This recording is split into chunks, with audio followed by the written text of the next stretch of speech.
Welcome back. So you want to learn CAD in 2025 and you want to learn what are the most popular solutions. On my channel, I create content for CATIA, Solid and Fusion. So let's take a look over here. As we can see, Fusion 360, this will be mostly used by hobbyists, startups, educators and small businesses. We see over here the popularity trend. This is rapidly growing, and this is something that I also experience, that some of my videos regarding Fusion have attracted a lot of viewers, while some for CATIA are not that, let's say, that popular.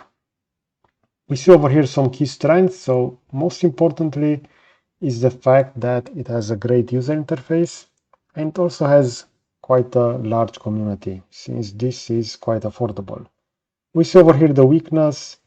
Fusion is cloud dependent, but not that much as CATIA 3D Experience, for example. As you can see, it will be less powerful for large assemblies, or if you work with advanced surfacing, in most cases you will have various problems that you will fix otherwise in CATIA or Alias if you want to go for Autodesk. Now, for SolidWorks, this is the most popular CAD solution in terms of videos on YouTube. We see that this is mostly used by mechanical engineers, product designers, and small to medium-sized companies. We see over here the trend. This is still dominating in mechanical design, but not that much.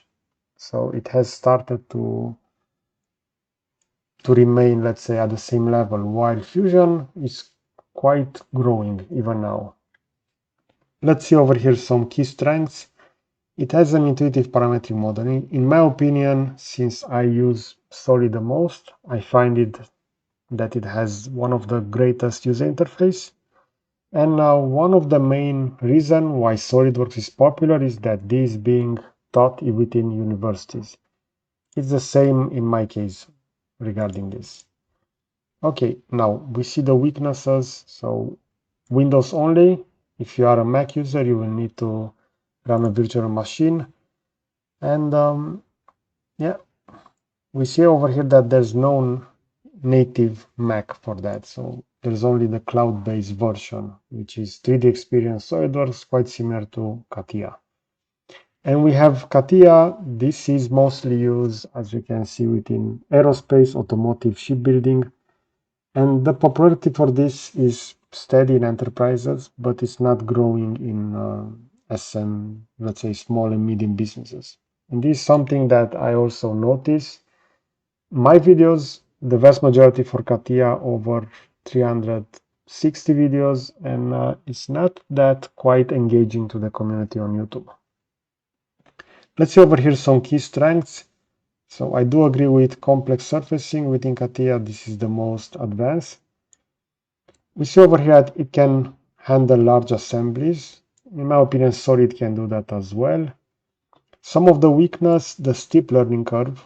This is something that it is within CATIA, but what I consider to be one of the most important weakness of CATIA is the fact that the UI is quite, let's say, old, and it's quite hard to navigate. You will need to click a lot. It's a little bit trickier to set hotkeys, while Solid and Fusion has this a little bit better in my opinion. So let's take a look over here at the global usage. We see that mostly for hobbies and makers, Fusion will dominate. For academia, it will be Fusion and SolidWorks. For small business enterprises, it will be SolidWorks. For those that are on mechanical engineering and mechanical design, and companies that are focused on automotive and aerospace will go for CATIA. And we see over here that the hobbyist maker, also freelancer and startup, will go for Fusion in this case. Okay, so we see over here which is the overall popularity ranking. I'm really curious what's your opinion regarding this, because I want to create more CAD content on my channel, and I feel like Fusion 360 will have the most, let's say, popularity, while CATIA, especially CATIA V5, will have the least in this case. Okay, so I hope you enjoyed this kind of CAD discussion video. I will position a similar video over here on the left side, and I will also add a subscribe button to the right. So that's it. Thanks for watching.